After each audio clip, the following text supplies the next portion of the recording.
dan letak kesesatannya. Boleh, boleh. Saya juga bisa bilang Romo nabi palsu.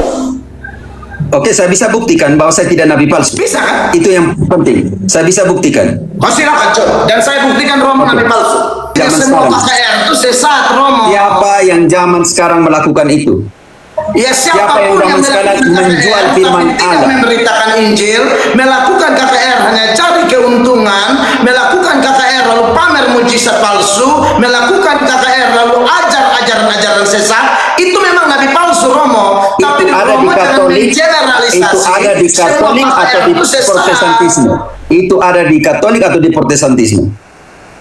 Oh, saya pun teman-teman Katolik KKR, Romo. Saya Pater Bernabeu almarhum, kami dua pembicara KKR, Romo, di NTT. Kalau ibadah oikumene Protestan Katolik, pembicaranya almarhum Pater Bernard dan juga saya. Saya juga pernah ber-KKR. Kakak saya, Romo Maxi Unbria, kita dua khotbah, Romo. Karena Punya dosa. tafsir yang kacau dan Bukan ngawur. ayatnya. Romo Karena punya saya tafsir kacau dan ngawur. Kita tanya Romo, Romo tidak bisa menjawab. Padahal ada kaitan dengan tema. Sekarang Romo moderator keberatan.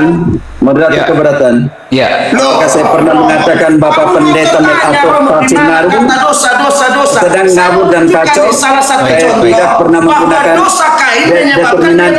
determinasi etika. Determinasi etika moderator. Sudah berapa kali ngawur dan kacau? Sudah 5-6 kali menggunakan kata yang sama. Kemudian tidak sesuai dengan firman alias bertentangan dengan firman, itu adalah dosa. Karena dosa sudah mengintip di depan pintu, akhirnya Kain panas hati, tidak peduli firman, bunuh adiknya. Itu bukti perpecahan. Bapak Pendeta, di mana ayat yang mengatakan bahwa perpecahan karena dosa? Definisi dosa, Bapak Pendeta. Definisi dosa. Kalau begitu, apa itu dosa menurut kitab suci? Dosa itu artinya kepasifan terhadap kebenaran, keaktifan terhadap ketidakbenaran. Di mana ayat yang mengatakan dosa karena kepasifan terhadap kebenaran? Mana ayatnya? Etika akademis. Ya Romo ngotot, di mana dosa, di mana dikatakan? Tetapi saya tidak pernah menyerang pribadi Bapak sebagai ngawur. Mohon maaf Pak Pendeta Melato. Kalau Pak Pendeta Melato bisa lebih begini. Oke, sekarang saya baca ayat ya Pak Moderator. Ya, tapi sebelum baca ayat, bisakah nanti habis ini dilanjutkan tanpa merendahkan atau kata-kata yang menyerang? Tidak ada yang merendahkan, karena Romo dipancing-pancing tadi bilang ini itulah segala macam. Oke, Yeremia 4 ayat 22. Romo dengar ini. Sungguh bodohlah umatku itu. Sungguh bodohlah umatku itu. Mereka tidak mengenal aku. Ya. Mereka adalah anak-anak tolol dan tidak mempunyai pengertian. Ya. Mereka pintar untuk berbuat jahat, Itulah dosa. tetapi untuk berbuat baik mereka tidak tahu. Jadi kalau buat jahat pintar, buat baik bodoh. Yesaya 5 ayat 22. Dunia terbolak-balik, pahit mereka bilang manis, manis mereka Definisi bilang dosa. pahit. Definisi dosa yang saya minta. Definisi dosa. Iya, Karena dosa Bapak bilang itu tadi perpecahan adalah karena dosa. Dosa itu kepasifan apa? terhadap kebenaran, keaktifan terhadap dikatakan? ketidakbenaran. Makanya di Yeremia 4 ayat 22 Ingat, engkau bilang mereka kepasifan pintar terhadap bikin kebenaran jahat, adalah dan dosa. bodoh bikin baik. Itu namanya kepasifan. Di mana dikatakan dosa? Definisi menurut Pendeta Melato, dosa adalah kepasifan dari kata Yunani hamartia, meleset dan kepasifan sasaran, terhadap tidak sesuai target Tuhan. di mana dosa dengan definisi kepasifan terhadap itu? Mana definisinya? Nah, Romo di sini Romo ini kelihatan tidak tahu cara tafsir. Oke, sekarang saya akan mendefinisikan apa itu dosa. Yakobus, bantu dulu Yakobus 1 ayat 13 sampai 15. Saya akan mendefinisikan akar dari dosa. Sola scriptura itu darinya tergantung sola fide, sola gracia, solus Christus, soli Deo gloria dan seterusnya. Saya ini ada ketemu satu video Romo, ya. Saya tidak tahu suaranya bisa keluar atau tidak. Saya mau tanya saja posisi Romo di video ini. Ini video antara Romo Pungkawan, Patris Allegro, dengan beberapa Romo Katolik yang senior, lebih senior. Di situ mereka beda pendapat apa Romo. Apakah Romo bersedia menjawab ini? Ya, saya buka ya. Jadi kalau mau selamat dia masuk ke gereja Katolik. Jadi gereja Katolik tidak mengatakan, kamu bukan Katolik neraka, kamu bukan Katolik neraka. Tidak. Orang Katolik pun banyak yang masuk neraka. Yang bukan Katolik banyak yang masuk surga. Kenapa? Yang bukan Katolik ternyata lebih sesuai dengan kehendak Allah Bapa daripada orang Katolik yang mengaku diri pengikut Yesus. Gereja Katolik mengatakan orang bukan Katolik, orang yang tidak dibaptis bisa selamat. Dulu orang berpikir bahwa di luar gereja tidak ada keselamatan. Gereja ya bukan Kristus, beda. Sekarang gereja mengakui yang baik di dalam komunitas agama-agama. Keselamatan itu tidak letaknya pada surat permandian, pada ritual lahiriah, pada atas nama Bapa dan Diri, bukan. Kekatolikan, iman kita, pintu ke surga dibuka bagi mereka yang betul-betul menyatakan cinta kepada Allah dan sesama manusia. Orang yang adil, orang yang jujur, orang yang berkorban yang satu bagi yang lain. Kita buang fanatisme kita. Yang kita menganggap surga hanya terbuka bagi orang Katolik saja. Surga terbuka, keselamatan dari Allah, cinta dari Allah terbuka untuk siapapun juga. Kita pun berbuat demikian. Luaskan kabar. Oke, Romo. Jadi inti dari video itu Patrice Allegro bilang di luar kalau mau selamat ya masuk gereja Katolik. Di luar gereja Katolik tidak ada selamat. Sedangkan ini Romo-Romo yang kalau Romo Cafe lihat pasti kenal semua ini Romo, terkenal semua. Ya, mereka bilang Katolik tidak masuk surga juga. Bahkan orang di luar sana yang tidak dibaptis dan lain sebagainya, bukan gereja, bisa selamat kalau mereka berbuat kasih. Nah ini pasti ada kaitan dengan Alkitab, karena sola fide itu tergantung pada sola scriptura dan lain sebagainya. Nah, Romo ada di kubu yang mana? Patrice Allegro atau ini Romo-Romo senior ini? Silakan Romo. Pertanyaan saya, apakah malam hari ini temanya tentang eskatologi ataukah malam ini temanya tentang sola scriptura? Kembali kepada moderator, karena saya pikir sudah dua kesalahan fatal dari Bapak Pendeta di rumahnya sendiri untuk mengatakan tidak dua ada yang ngomong eskatologi, Romo. Iya, ini ngomong tentang keselamatan. Tema posisinya di mana tentang pemikiran tentang keselamatan, Bapak Pendeta. Jadi di sini Bapak Pendeta dua pertanyaan yang keluar dari tema. Moderator, bagaimana? Ini peringatan juga belum kasih. Baik, karena yang ditanyakan tadi dalam video tadi itu berbicara tentang extra ecclesia nulla salus. Jadi itu adalah dogma yang berbeda. Pertanyaannya tentang dogma itu. Jadi tidak berkaitan dengan sola scriptura. Kitab suci itu. Mungkin pertanyaannya perlu dirubah mungkin pertanyaannya. Karena yang ditanya adalah dogma itu. Yang ditanya adalah dogma. Tanya posisi saya di mana, Patrice Allegro atau Romo yang lain? Ini pertanyaan yang substansinya seperti apa? Apakah omong tentang sola scriptura malam hari ini? Bapak Pendeta, dua pertanyaan di rumahnya Bapak Pendeta keluar jalur. Bagaimana moderator? Ya, tidak keluar Romo. Itu keluar, tidak berkaitan dengan sola scriptura. Karena pertanyaan sekarang, gini, mosinya saya ulang lagi ya, mosinya adalah sola scriptura, hanya kitab suci adalah otoritas utama. Orang Kristen di luar itu tidak percaya. Jadi pertanyaannya harus sesuai dengan itu. Kalau yang dikatakan tadi, itu yang ditanya tentang keselamatan di luar gereja, itu tidak berkaitan dengan mosinya ini. Jadi mungkin begini Pak Yakob. Ya. Pak Yakob izin bicara. Pak Yakob, ini kan firman. Di firman itu ada ajar bagaimana supaya selamat. Temanya malam ini omong tentang substansi dari sola scriptura, bukan omong tentang eskatologis, bukan omong tentang keselamatan, bukan omong tentang penghakiman. Jadi di sini bagaimana fokus kepada tema kita membedah sola scriptura, bukan tema-tema seperti itu. Gampang kaitkan keselamatan dengan sola scriptura, gampang kaitkan dengan Efesus 5 ayat 23, dia yang menyelamatkan gerejanya. Gampang kaitkan dengan Roma 2 ayat 12 sampai 16, orang-orang yang tidak memiliki hukum Taurat, tetapi perbuatan mereka sesuai dengan hukum Taurat, seolah-olah hukum Taurat ada dalam hati mereka. Dan ayat 16, ketika Yesus datang nanti dia akan menghakimi menurut apa yang ada dalam hati mereka. Atau 1 Timoteus 4 ayat ke-10, sebab itu kami harus berjuang dan berusaha untuk menaruh pengharapan kepada Kristus, juru selamat semua manusia, dan terutama mereka yang percaya. banyak sekali omong tentang keselamatan, tetapi malam hari Itu ini firman atau fokus, bukan, Romo?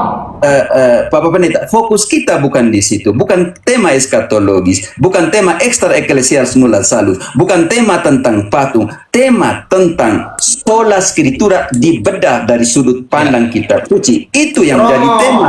Semua doktrin itu bersumbernya dari Alkitab, mau Allah Tritunggal, mau teologia, mau pneumatologi, mau eskatologi, mau soteriologi, mau eklesiologi, bibliologi, semuanya kan harus firman. Jadi kalau topik besarnya adalah sola scriptura, maka semua yang berkaitan dengan sola scriptura ini legal kalau kita membahasnya, Romo. Kecuali saya tiba-tiba membahas apalah tentang sesuatu yang apa ya, contoh apa yang kita bahas yang tidak di bawah naungan firman, coba Romo. Mungkin begini Pak Pendeta Melato. Begini, saya bantu coba formulasi kalimat. Contoh begini. Contoh kecil ya, contoh kecil. Jika setiap orang yang percaya menafsirkan sesuai dengan bimbingan Roh Kudus, contohnya, mengapa terjadi ribuan penafsiran dalam Protestantisme dan mengapa terjadi ribuan denominasi ketika mereka punya sumber yang sama, yaitu sola scriptura? Ini pertanyaan-pertanyaan yang sesuai dengan substansi, Bapak Pendeta. Kalau tidak, memang gagal total diskusi. Sebentar Pak Pendeta. Sebentar, Romo Cafe, Pak Pendeta Melatok, saya mencoba untuk menjadi pendengar di sini karena ini udah dua pertanyaan yang keluar dari sola scriptura. Maksudnya begini, Pak Pendeta Melatok harus kasih pertanyaan untuk Romo Cafe bahwa magisterium dan tradisi suci itu tidak sesuai dengan kitab suci. Nah, itu baru bisa seperti itu. Tapi kalau mau bahas tentang sola saya sudah tanya yang arwah tadi. Sebentar. Tapi kalau mau tanya tentang patung, mau tanya tentang keselamatan, itu kita bisa buka di sesi yang lain. Nah, kalau mau bahas ini esensinya adalah sola scriptura. Jadi Pak Pendeta Melatok harus mematahkan dari Romo Cafe tentang tradisi suci dan magisterium, dan Romo Cafe harus mematahkan tentang sola scriptura. Nah, mungkin Pak Pendeta Melatok sekali ini coba diperbaiki lagi pertanyaannya. Oke. Kan tadi Romo punya pemaparan, saya mempertanyakan yang Romo paparkan tadi. Lalu Romo pakai data-data segala macam, 2 Tesalonika 2 ayat 15, pokoknya ayat-ayat andalan lah ya dari timnya Romo, kan saya sudah tahu ayat-ayat. Nah, tidak ada masalah dengan itu. Nah, sekarang fenomenanya bahwa kan banyak tradisi nih yang tidak ada di kitab suci yang berkembang hari-hari ini. Ya, toh Romo? Kalau Romo bilang bahas tradisi magisterium, lalu kami tanya tentang tradisi-tradisi yang ada sekarang, lalu Romo tidak mau menjawab, buat apa Romo jelaskan panjang lebar kutipan-kutipan tadi untuk membenarkan tradisi suci dan magisterium sebagai sumber, kalau Romo tidak siap menjawab pertanyaan sesuai dengan pemaparan Romo sebenarnya? Kan itu semua ada di dalam gereja Katolik per hari ini, Romo. Misalnya tentang Immaculata Conception misalnya, itu kan sudah ada di situ, atau Maria naik ke sorga. Ya, tinggal kasih tunjuk aja itu tradisi dari mana, ya. Rasul siapa pernah mengajarkan itu? Ya, kalau memang harus pakai lisan tulisan, atau minimal Bapak gereja siapa yang paling secara valid mengeluarkan data tertentu? Ya, kalau arwah tadi Romo tidak mau jawab, lalu cium patung Romo tidak mau jawab, padahal itu tradisi-tradisi yang hari ini berkembang dan itu tidak ada di Alkitab. Termasuk Maria tidak berdosa pun tidak ada di Alkitab. Roma 3, 23 dan seterusnya, semua manusia tanpa kecuali berdosa kecuali Yesus. Nah, itu kan tradisi yang ada sekarang. Nah, Romo harus bisa menjawab, kalau memang tradisi-tradisi itu benar, buktikan dengan data, ya, ayat apa yang mendukung, sehingga ketahuan Romo ini betul-betul sesuai pandangan Romo, tidak yang kutip ayat-ayat banyak-banyak tadi. Kan tak terhindarkan Romo, kalau kita mau ngomong tradisi yang tradisi rasuli, ya sulit juga menebak di mana itu tradisi yang tidak ditulis itu di mana. Dan kami percaya tradisi yang tidak dimuat sekalipun tidak ditulis tidak mungkin bertentangan dengan kitab suci, tidak mungkin. Kalau memang itu murni dari rasul-rasul yang Tuhan pakai, kecuali Yudas Iskariot, ya. Kalau rasul-rasul yang Tuhan pakai tidak mungkin ada yang bertentangan, begitu ya. Dan tradisi apapun yang sudah dimasukkan dalam kitab suci, yaitu namanya kitab suci, begitu. Sepanjang tidak bertentangan dengan firman Tuhan dan tunduk kepada firman. Nah sekarang coba Romo jelaskan tradisi-tradisi yang saya sebut tadi, dasarnya apa? Karena semua data tadi Romo pakai membela bahwa tradisi juga harus dipegang. Nah dasarnya apa? Silakan Romo. Ya, Romo, ini sepertinya bisa ditanggapi. Mungkin nanti di dalam tanggapan itu Romo bisa masukkan apa bedanya tradisi apostolik dan tradisi liturgi. Baik, silakan Romo, waktunya dijawab. Oke, terima kasih waktu ini. Makanya kita harus bisa membedakan tradisi apostolik dengan tradisi devosional. Tradisi apostolik yang saya sudah katakan tadi, kalau begitu keluarkan kredo dari Protestantisme, karena itu hasil konsili. Keluarkan Tritunggal dari Protestantisme, karena itu adalah hasil konsili. Keluarkanlah keputusan untuk union hipostatika, benar-benar Allah, benar-benar manusia. Keluarkanlah tradisi Natal dan tradisi Paskah dari Protestantisme. Keluarkanlah pengkanonan kitab suci dari penganonan perjanjian baru dari Protestantisme, karena itu adalah hasil dari tradisi apostolik. Semua persoalan diselesaikan melalui konsili. Oke, tetapi karena kita harus juga menghargai room ini, pertanyaan tentang doa untuk orang mati. Pertanyaan saya, bukan doa dalam pengertian meminta kepada orang mati, pendeta. Di dalam 1 Yohanes 5 ayat ke-16. Silakan ya. Yakub, 1 Yohanes 5 ayat 16 ya, saya bacakan. Yohanes 5 ayat 16. Dosa mendatangkan hukuman. Maaf. Kalau ada seorang melihat saudaranya berbuat dosa, yaitu dosa yang tidak mendatangkan maut, hendaknya ia berdoa kepada Allah, dan Dia akan memberikan hidup kepadanya, yaitu mereka yang berbuat dosa yang tidak mendatangkan maut. Ada dosa yang mendatangkan maut, tentang itu tidak kukatakan bahwa ia harus berdoa. Silakan Romo. Kehancuran teologi Protestantisme, semua dosa mendatangkan maut. Tetapi bagi secara biblis tidak ada orang mati di hadapan Allah. Yohanes 11 ayat 25. Yohanes 11 ayat 25.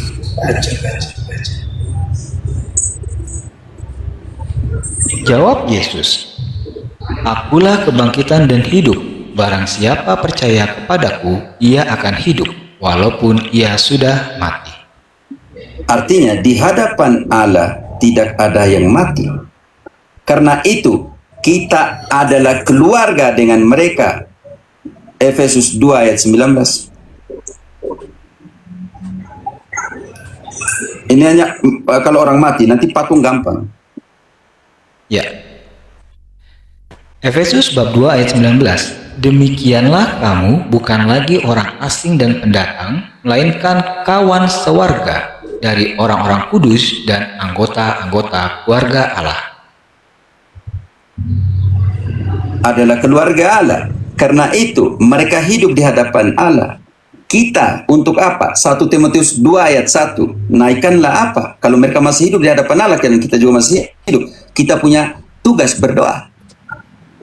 1 Timotius 2 ayat 1. 1 Timotius bab 2 ayat 1. Pertama-tama aku menasihatkan, naikkanlah permohonan, doa syafaat, dan ucapan syukur untuk semua orang. Oke, sekarang Wahyu 6 ayat 9. Apakah yang sudah mati ini masih bisa berseru kepada Allah? Soal patung, harus ada perbedaan antara berhala dan patung. Yang ini butuh waktu panjang. Saya akan menjelaskan dari bagaimana dari perjanjian lama sampai dengan perjanjian baru tentang konsep tentang teselem dan pituats atau kapesel. Karena hanya 46 detik sini, maka sekarang berhala adalah apa? Kolose 3 ayat 5. Baik, Kolose bab 3 ayat 5 dikatakan, "Karena itu, matikanlah dalam dirimu segala sesuatu yang duniawi, yaitu percabulan, kenajisan, hawa nafsu, nafsu jahat, dan juga keserakahan. dan sama seperti dengan penyembahan berhala. Keliru cara bacanya. Sorry ya. Baca ulang. Yang sama dengan penyembahan berhala. Efesus 5 ayat 5. Penyembahan berhala itu di situ. Efesus bab 5 ayat 5. Karena ingatlah ini baik-baik, tidak ada orang sundal, orang cemar, atau orang serakah, artinya penyembah berhala, yang mendapat bagian di dalam kerajaan Kristus dan Allah. Karena itu harus dibedakan antara patung dan penyembahan berhala. Karena penyembahan berhala punya juga 3 prinsip dasar. Altar, kurban, dan imam yang merayakannya kalau kita sandingkan semua di dalam perjanjian lama. Pertanyaan saya juga untuk refleksi kita semua yang mendengarkan ini. Berapa kali pendeta melihat orang Katolik di depan patung Bunda Maria, dia bunuh hewan, dia buat altar, dan dia harus ada imam yang merayakan itu? Tidak akan ada. Karena itu saya mau katakan sekali lagi, harus dibedakan antara tradisi apostolik dan tradisi devosional. Itu sangat berbeda. Tetapi hanya karena membantu supaya Bapak Pendeta melihat sedikit prinsip dasar dari sola scriptura, tetapi yang ditanyakan bukan sola scriptura. Terima kasih. Sudah habis waktunya. Baik. Ya, ini sudah selesai tanya jawab karena ya gimana Pak Pendeta? Tanggapi lagi ke Pak? Sudah 2 kali gagal Bapak Pendeta. Sudah 3 kali bertanya tadi Pak Pendeta. Kita nanti kalau mau ini langsung debat terbuka aja. Semua tadi kacau tuh Romo. Itu kutipan tidak mendukung 2 orang mati semua tuh. Baik, gak apa-apa. Nanti kita Bapak masuk. Pendeta, maaf Pak Moderator, saya harus potong Bapak Pendeta. Bapak Pendeta ketika memberikan jawaban, walaupun saya tidak setuju, saya tidak protes Bapak Pendeta. Nah, sekarang Bapak bilang saya kita cacok dalam menjunjung firman penafsiran. Allah. Saya pikir ini sudah menyerang. Saya tadi moderator, sekarang saya harus punya hak juga untuk mempertanyakan.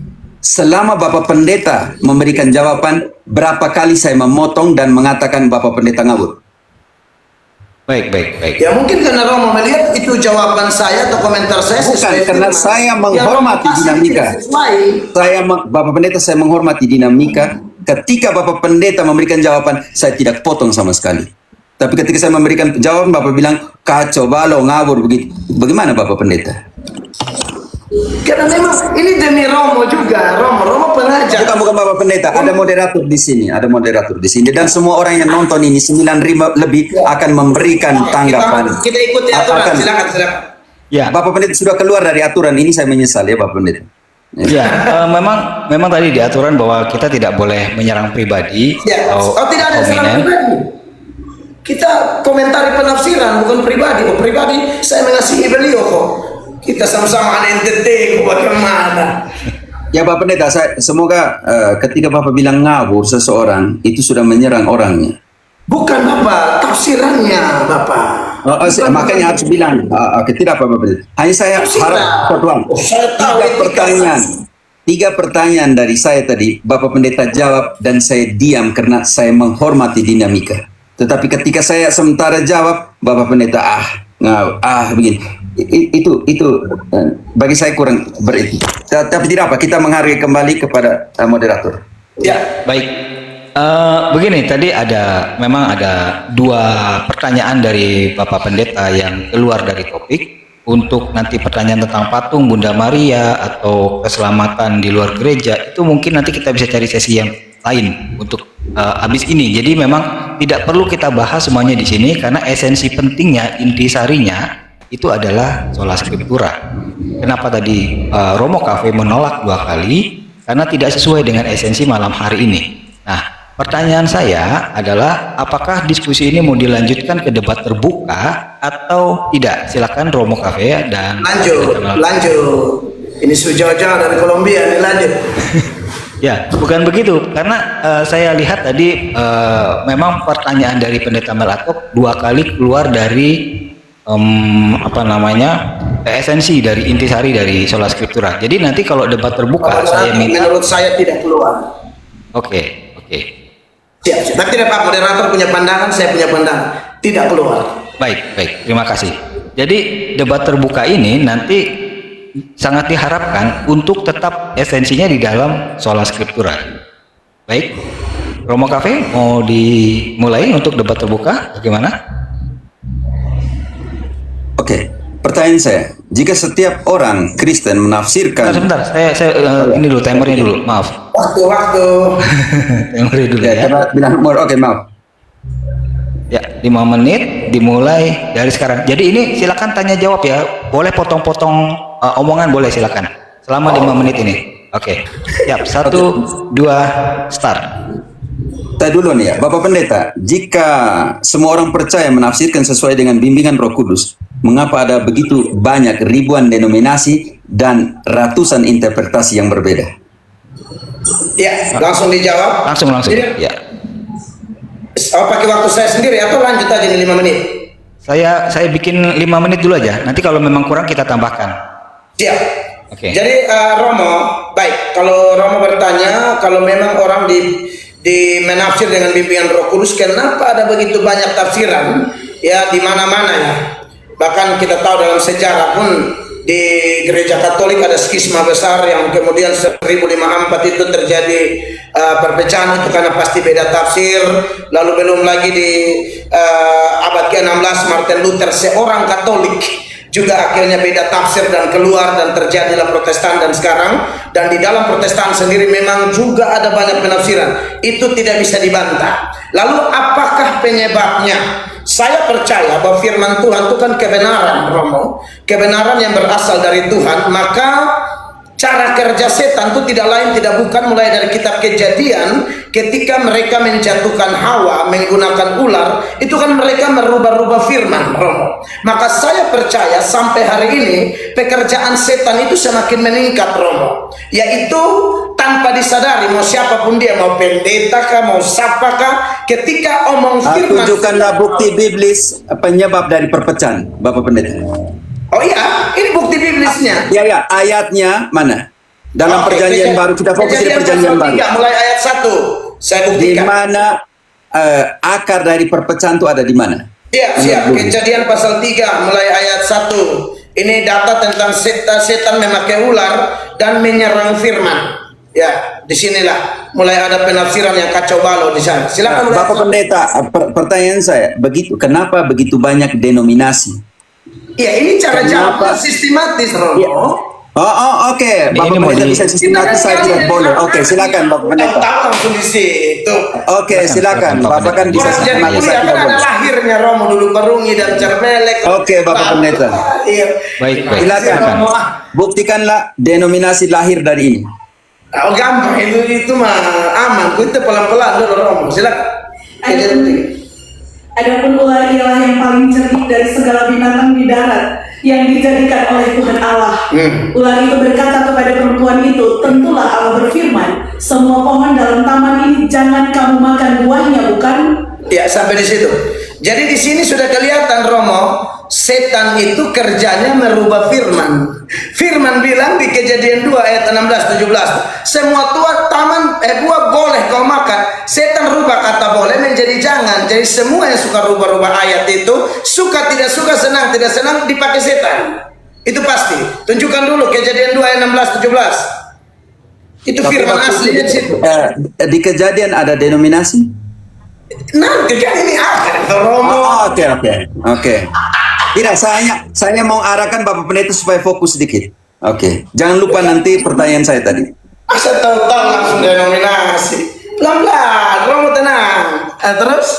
Lalu Tuhan Allah memberi perintah ini kepada manusia, semua pohon dalam taman ini boleh kamu makan buahnya dengan bebas, tetapi pohon pengetahuan tentang yang baik dan yang jahat itu janganlah kau makan buahnya, sebab pada hari engkau memakannya pastilah engkau mati. Iya.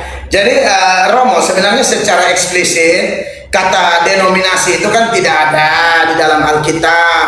Lalu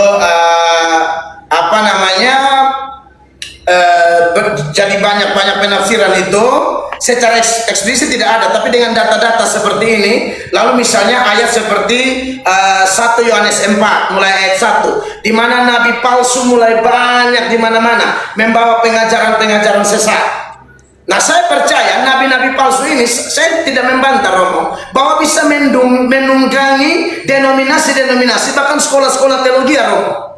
bisa tunjukkan nabi-nabi palsu yang menafsirkan itu zaman sekarang?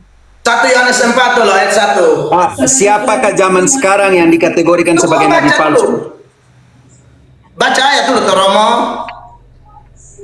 1 Yohanes 4 ayat 1. Saudara-saudaraku yang kekasih, janganlah percaya akan setiap roh, tetapi ujilah roh-roh itu, apakah mereka berasal dari Allah, sebab banyak nabi-nabi palsu yang telah muncul dan pergi ke seluruh dunia. Roh di sini bicara pengajaran, Romo. Terus dan banyak, dan saya yakin itu juga bikin banyak. Salah pendeta bisa jelaskan nyata sekarang denominasi mana yang dikategorikan punya nabi palsu?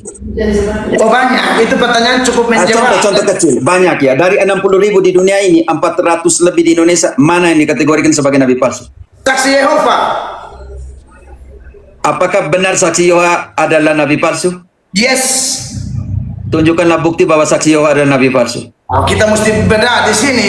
A New World Translation, terjemahan dunia barunya saksi Yehova. Apakah menurut saksi Yehova Bapak bukan nabi palsu? Oh mungkin saja dia berpandangan begitu. Ya, makanya itu karena itu secara biblis kan orang waras dianggap gila, Rom. Makanya secara itu jelaskan secara eksplisit nabi palsu zaman sekarang ini satu saksi Yehova. Siapa lagi?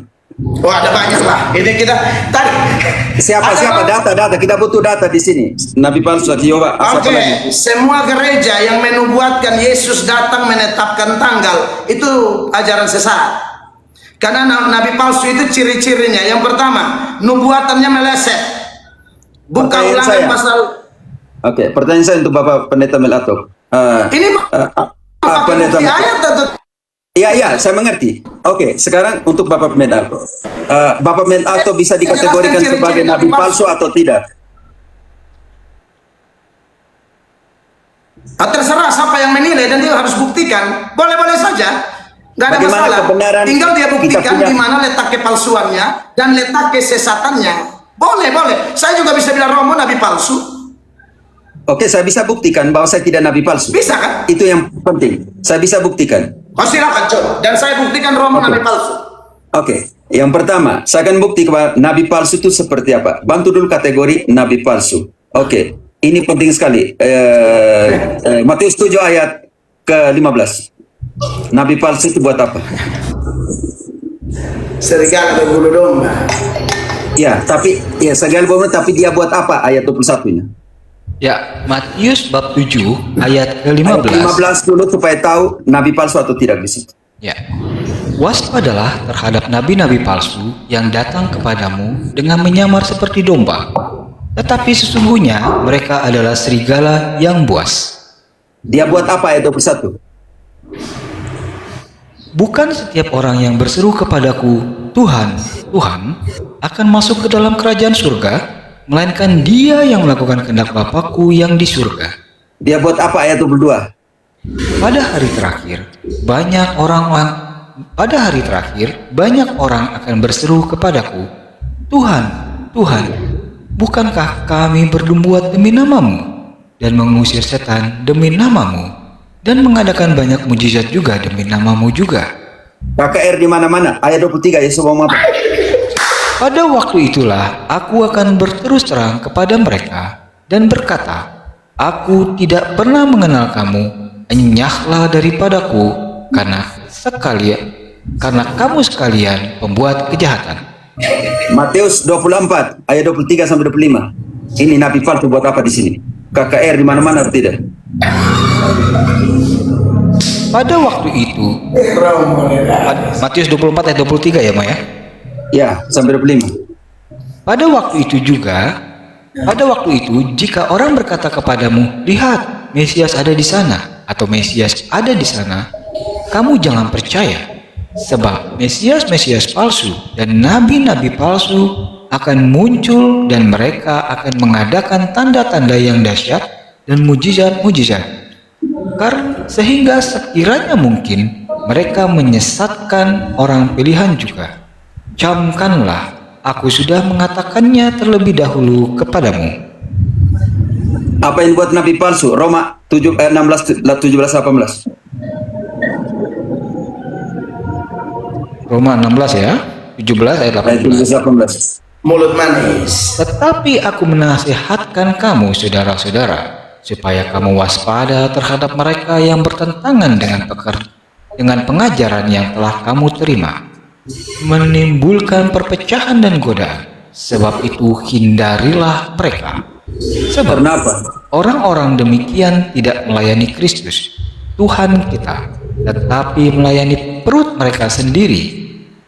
Dan dengan kata-kata mereka yang muluk-muluk dan bahasa mereka yang manis, mereka menipu orang-orang yang tulus hatinya. Ajar yang membuat perpecahan karena perut membuat perpecahan. 1 Timotius 6 ayat 5.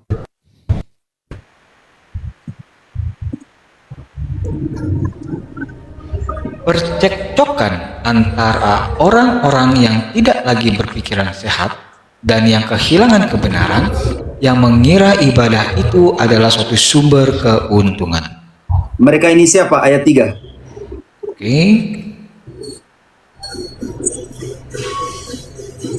Jika seorang mengajarkan ajaran yang lain dan tidak menurut perkataan sehat, yakni perkataan Tuhan kita Yesus Kristus, dan tidak menurut ajaran yang sesuai dengan ibadah kita. Lanjut Romo, sampai itu ayat-ayat Romo peruntukan untuk siapa? yang tadi apa yang dibuat oleh nabi palsu. Itu yang saya omong. Jadi siapa? Kalau saya tanya balik, Romo konteks sekarang siapa? Ya, makanya tadi saya menjelaskan bahwa saya tidak itu. Ini kan pertanyaan saya kan, Bapak Pendeta tanya itu. Saya tidak melakukan itu. Saya tidak melakukan itu.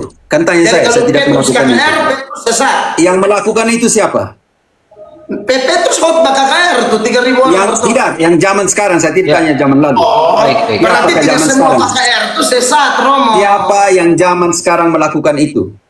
Ya Siapa yang siapapun zaman sekarang melakukan menjual KKR, firman tapi tidak Allah? memberitakan Injil, melakukan KKR hanya cari keuntungan, melakukan KKR lalu pamer mujizat palsu, melakukan KKR lalu ajar ajaran-ajaran sesat, itu memang nabi palsu, Romo. Itu Tapi ada di Romo jangan Katolik, mengeneralisasi. itu ada di semua Katolik KKR atau di itu sesat. Protestantisme.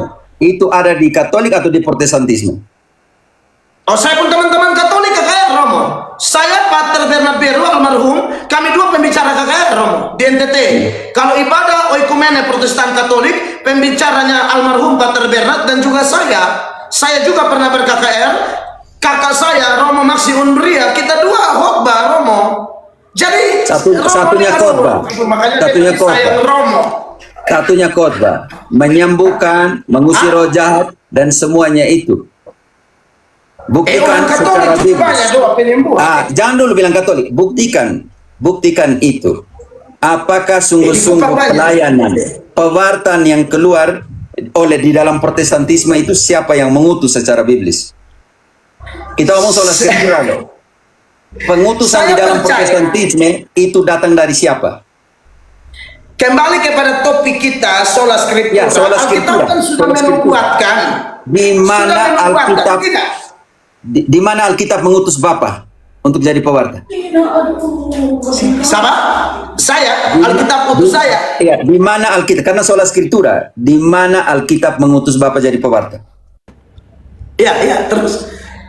Tunjukkan ayat, pendasaran ayat di mana Alkitab mengutus Bapak Pendeta untuk jadi pewarta.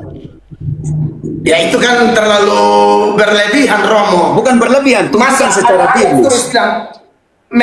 Makanya tunjukkan secara biblis atau yang mendekati itu bahwa di dalam Protestantisme pendeta-pendeta diutus oleh kitab suci atau dimeteraikan oleh kitab suci, dan saya akan menunjukkan dimeteraikan oleh apa para pelayan perjanjian baru ini.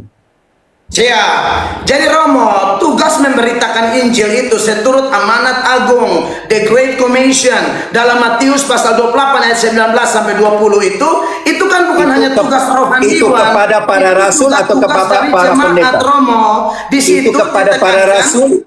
Itu kepada para rasul? Ya kepada para rasul, diberikan kepada para rasul. Ayatnya lengkap, tolong baca dulu.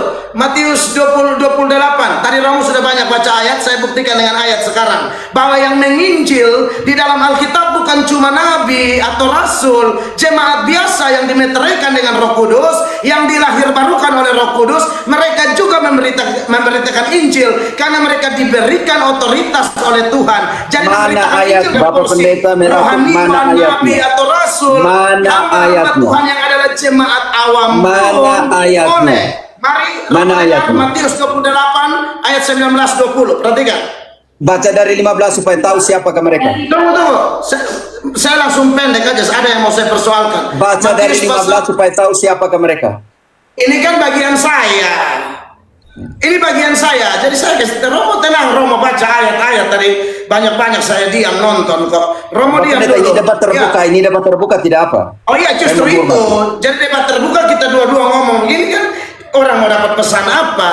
Walaupun debat terbuka satu Ya, ngomong satu baik. diam lah. Dibacakan Boleh saja satu ayatnya, nyambung. dibacakan saja ayatnya, silakan. Ya, Matius pasal 28 ayat 19-20. Karena itu pergilah, jadikanlah semua bangsa muridku, dan baptislah mereka dalam nama Bapa, Anak, dan Roh Kudus. Sampai di sini saya setuju bahwa ini diberikan pertama-tama kepada rasul-rasul saja. Tapi yang saya mau persoalkan pesan lanjutan dari Yesus. Lanjut. Dan ajarlah mereka melakukan segala sesuatu Sampai di situ. Dan ajarlah mereka melakukan segala sesuatu yang kuajarkan kepadamu. Segala sesuatu. Di antaranya apa? Memberitakan Injil. Makanya nanti kalau kita lihat, ketika terjadi penganiayaan di Yerusalem, di situ gereja berdiaspora. Kisah 8 ayat 1. Rasul-rasul tinggal di Yerusalem, tapi jemaat yang 3.000 yang lahir dari khotbah Petrus itu, Tuhan lahirkan dari khotbah Petrus itu yang berdiaspora. Jadi umat biasa juga harus bisa memberitakan Injil asal Bapak kita Pendeta, filter pakai Bapak firman. Pendeta, pertanyaan selanjutnya. Delapan. Dikatakan semua perintah Segala harus sesuatu. diajarkan.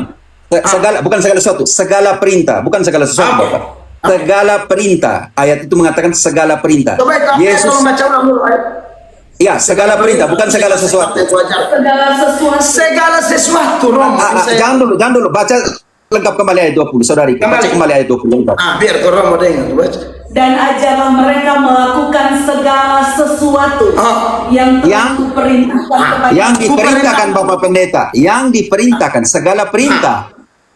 Pertanyaan saya, dalam satu fitinya Bapak bilang mengaku langsung pada Tunggu dulu, Tuhan. Mana saya ayatnya? nanti baru saya jawab, itu kecil itu. Mana ayatnya? Tunggu dulu. Kita mau kasih tahu bahwa jemaat awam pun bisa ada otoritas memberitakan Injil, Romo. Kisah 8. Mana ayatnya jemaat awam? Mana jemaat awam? Ini mau baca nih, Romo diam. Ya, silakan. Kisah 8 ayat 1. Pada waktu itu mulailah penganiayaan yang hebat terhadap jemaat di Yerusalem. Mereka semua kecuali rasul-rasul tersebar ke seluruh daerah. Kecuali rasul-rasul, jemaat tersebar. Tersebar buat apa di situ? Terus Orang-orang saleh, ayat 4 langsung Kak, supaya langsung tahu. mereka yang tersebar itu menjelajah seluruh negeri itu sambil memberitakan Injil. Itu jemaat biasa, Romo. Romo mau bantah itu. Jadi kalau misalnya pandangan Romo harus yang ditabiskan, di Kristen tidak perlu. Asal kau lahir baru, kau mau dibimbing, kau boleh cari jiwa di kampus, Oke. di pasar, di mana, Pendeta, boleh. Nah, pendeta. Romo mau tanya tadi, Bisa. fiti saya apa? Sekarang kompilasi, tunggu dulu. Dalam ini masih tentang Yakob, tolong bantu Efesus 4 ayat ke-11. Tahu itu tidak. Iya, makanya ini satu ayat itu tidak membatalkan kisah jangan satu dulu ayat Bapak apa. bilang tahu, kita baca ayat dulu. Saya bacakan dulu Baca ayat dulu. ayatnya, nanti baru disanggah ya. Efesus 4 ayat 11, dan ialah yang memberikan baik rasul-rasul maupun Siapakah nabi-nabi, ialah sini? Yesus. Dialah yang memberikan apa? Itu betul. baik Ya, kita baca rasul-rasul. dulu tugas mereka sampai ayat 14 yang saya Ya, butuh. mohon maaf Romo, biar saya selesaikan dulu. Ya. Efesus bab 4 ayat 11, dan ialah yang memberikan baik rasul-rasul maupun nabi-nabi, baik pemberita Injil maupun gembala-gembala dan pengajar-pengajar. Silakan Romo. Itu leadernya. Oke, lanjut sampai 14. Tugasnya untuk apa? Mereka 5 ministerial ini untuk apa tugasnya? Oke. Untuk melengkapi orang-orang kudus dari pekerjaan pelayanan bagi pembangunan tubuh Kristus. Pekerjaan pelayanan. Kita Jangan dulu semua, pendeta, ada 4 tugas di situ. Jangan dulu potong Bapak Pendeta. Iya. sampai Tidak ada kita masalah dengan semua, itu, ayat. Bapak Pendeta, tahan dulu. mohon maaf ya, mohon maaf ya Pak Pendeta, kita bacakan dulu. Ya, saya ulang lagi dari bab 12, dari ayat 12, untuk memperlengkapi orang-orang kudus bagi pekerjaan pelayanan, bagi pembangunan tubuh Kristus, sampai kita semua telah mencapai kesatuan iman dan pengetahuan yang benar tentang Anak Allah kedewasaan penuh, dan tingkat pertumbuhan yang sesuai dengan kepenuhan Kristus, sehingga Amin. kita bukan lagi anak-anak yang diombang-ambingkan oleh rupa-rupa angin pengajaran, oleh permainan palsu manusia dalam kelicikan mereka yang menyesatkan, tetapi dengan berpegang teguh kepada kebenaran dan dalam kasih, kita bertumbuh di dalam segala hal ke arah Dia, Kristus yang adalah kepala. Silakan. Bagaimana kita masuk ke dalam kesatuan iman kalau terjadi ribuan denominasi, Bapak Pendeta? Kalau semua orang mengajarkan dan membawa orang kemana? Kesatuan atau mana? 1 Korintus 1 ayat 10. Apa kata Santo Paulus terhadap situasi ini? Minta saya tanggapi, gampang tuh Romo nih. Jangan soal gampang, Pendeta. Baik, mohon maaf Romo. Gampang sekali itu Romo. Banyak Romo. Saya tidak mereduksi Bapak punya penjelasan gampang, enteng. Tidak, saya coba bacakan dulu. 1 Korintus bab 1 ayat 10. Tetapi aku menasihati kamu, saudara-saudara, demi nama Tuhan kita Yesus Kristus, supaya kamu seia sekata dan jangan ada perpecahan di antara kamu, tetapi sebaliknya supaya kamu erat bersatu dan sehati sepikir. Lalu apa masalahnya? Jangan ada perpecahan di antara kalian. Kembali kepada pertanyaan saya pertama, kenapa terjadi begitu banyak ribuan denominasi kalau Paulus di sini menekankan jangan terjadi perpecahan di antara kalian? Ya, saya jawab. Jadi kalau perpecahan yang betul-betul bertentangan dengan firman itu terjadi karena dosa, Romo. Selesai. Mau apa lagi kalau bukan dosa? Buktikan ayatnya di mana perpecahan itu terjadi karena dosa. Terlalu banyak. Ya saya Salah satu ayat bahwa perpecahan terjadi karena dosa. Ya tadi yang Romo kutip itu betul juga. Mana ayatnya Roma mengatakan 16. bahwa perpecahan terjadi karena dosa? Letter kita omong sekolah skriptura. Mana terjadi karena dosa? Kata dosa. Perpecahan terjadi karena dosa. Romo terlalu berlebihan itu. Tadi Tidak bisa kita berlebihan. pakai tanya standar yang Bukan begitu. berlebihan. Romo Saya tidak bisa berhadapan dengan jawab. sekolah skriptura. Tunjukkanlah bahwa perpecahan terjadi karena dosa. Mana ayatnya? Iya, dosa itu menyebabkan orang melanggar hukum Allah, Romo. Bapak Pendeta tunjukkan ayat dulu perpecahan terjadi karena dosa. Ya, kalau yang tadi 1 Korintus Mana ayatnya yang mengatakan bahwa perpecahan terjadi? Dosa, Romo. Mana ayat yang mengatakan perpecahan terjadi karena dosa? Karena dosa. Tunjukkan ayatnya Bapak Pendeta. Iya, dosa ini, Romo. Apakah ada di dalam kitab suci? Karena ini dapat terbuka tidak Pak? Karena tunjukkan apakah ada di dalam sola skriptura. Bapak bilang harus ada tertulis. Apakah ada di dalam kitab suci bahwa perpecahan terjadi karena dosa? Tunjukkan ayatnya. Romo, dosa itu Mana ayatnya Bapak Pendeta? Saya butuh ayatnya. Semua perpecahan yang bertentangan dengan firman, mulai dari Kejadian sampai Kain bunuh Habel pun itu gara-gara dosa. Itu jelas di sana. Mana ayat di dalam denominasi dan perpecahan karena dosa? Saya butuh ayat jika saya berhadapan dengan sola skriptura. Semua ini kembali kepada Alkitab. Bukan. Perpecahan Romo karena punya dosa. tafsir yang kacau dan Tunjukkan ngawur. ayatnya. Romo Karena punya saya tafsir kacau dan ngawur. Kita tanya Romo tidak bisa menjawab. Padahal ada kaitan dengan tema. Sekarang Romo moderator keberatan. Moderator Ya. keberatan. Ya, Apakah saya pernah mengatakan Bapak Pendeta atau tafsir ngaruh dosa. sedang ngawur dan kacau? Salah satu Baik, contoh tidak pernah menggunakan dosa Kain menyebabkan determinasi etika. Perpecahan sudah terjadi. Determinasi dari kitab etika, Kejadian. moderator. Maka semua Sudah berapa perpecahan kali ngawur yang dan kacau? terjadi Sudah per hari 5-6 ini, kali. Romo, Digunakan kata yang yang sama. kemudian tidak sesuai dengan firman alias bertentangan dengan firman, itu adalah dosa. Karena dosa sudah mengintip di depan pintu, akhirnya Kain panas hati, tidak peduli firman, bunuh adiknya. Itu bukti perpecahan. Dan itu Bapak gara-gara dosa. Pendeta, di Dalam mana ayat Protestan, yang mengatakan Romo, bahwa dengar. perpecahan karena Dalam dosa? Protestan, Definisi Protestan, dosa, dengar Bapak dulu. Pendeta. Definisi Ya. dosa. Kalau begitu. Apa itu dosa Hanafiyah. menurut kitab suci? Dosa itu artinya kepasifan terhadap kebenaran, Di keaktifan terhadap mana, ketidakbenaran. ayat yang mengatakan dosa karena kepasifan terhadap kebenaran? Mana ayatnya? Yeremia 4 ayat 22. Oke.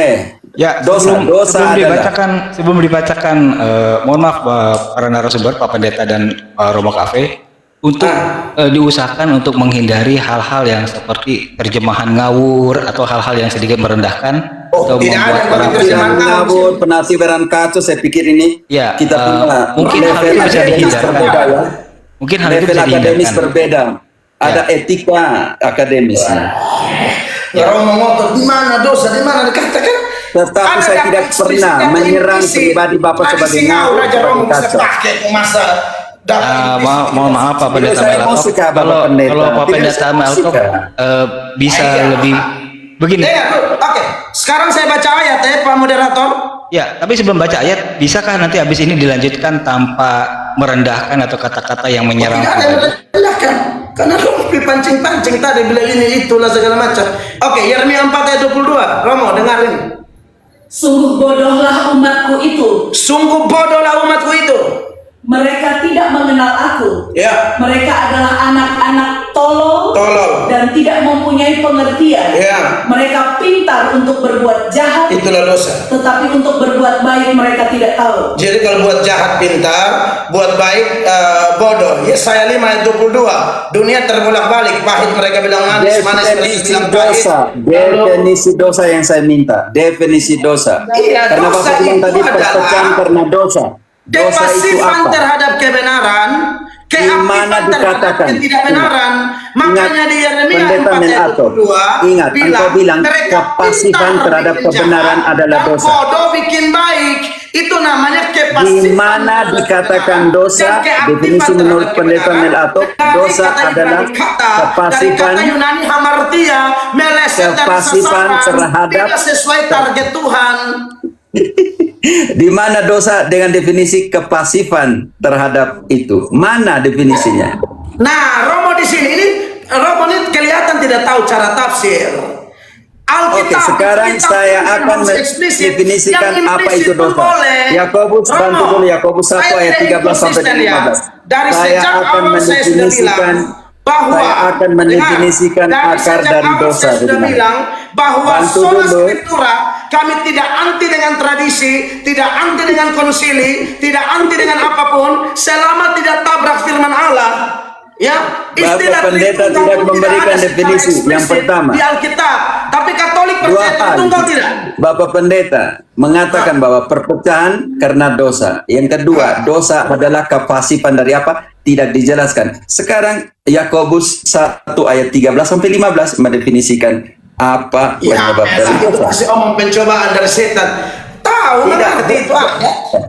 Saya pikir Yakob Ayat-ayat kembali Romo yang saya tahu ketujuh semua. kali, yang ketujuh kali ini sudah saya hitung, yang ketujuh kali kembali lagi anggap enteng, tidak anggap orang dan sebagainya. Bukan, memang tafsiran Romo. Tidak, Baik, Bapak baik, Pendeta. baik. Ini secara Baik, baik. etika Mohon maaf, mohon maaf, tidak mohon baik. maaf.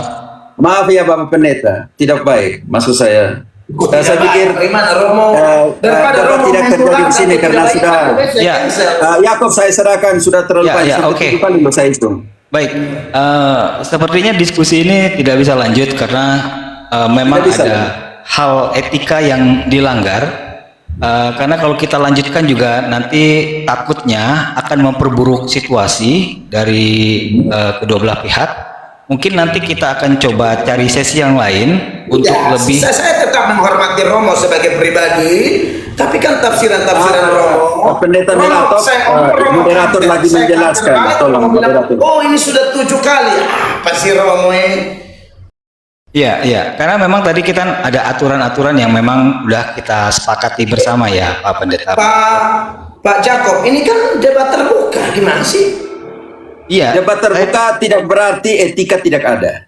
Siapa yang tidak beretika? Di mana letak tidak beretika? Mengekspresikan. Saya tidak Oh, pernah ini merendahkan saya, Bapak Pendeta Ustaz. dengan ngawur, dengan apa. Bapak Pendeta, kita dengarkan moderator. Ya, Karena saya pikir tafsirannya Romo. apapun sakit hatinya Bapak Pendeta tentang ngawurnya tafsiran Iya. Bapak Pendeta tidak ada hak Saya untuk doakan mengatakan. Romo. Ya, terima kasih, terima kasih. Saya doakan Romo. Tuhan saksi. Baik, baik, baik. Ya,